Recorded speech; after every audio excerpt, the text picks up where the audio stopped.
life में बहुत time करा के भाई को पूरी मिठाई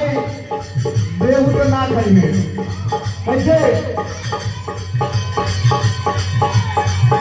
पूरी मिठाई नहीं भावे पूरी मिठाई भला के मन नहीं भावे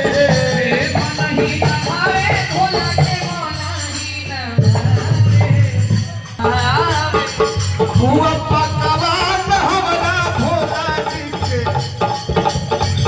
हुआ पकवान रहता लोगे पूरी मिठाई को पवन काटे के दौड़ेला हां हुआ बनी काटी दो भंगिया के दो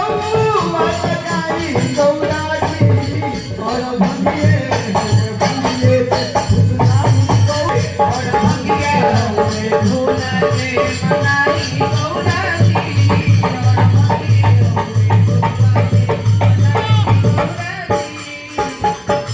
पहले रहले सीधा साधा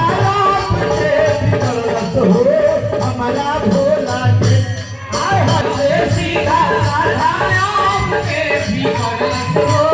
हमारा भोला के हाय हाय पहले रहले सीधा साधा के बिगड़त हो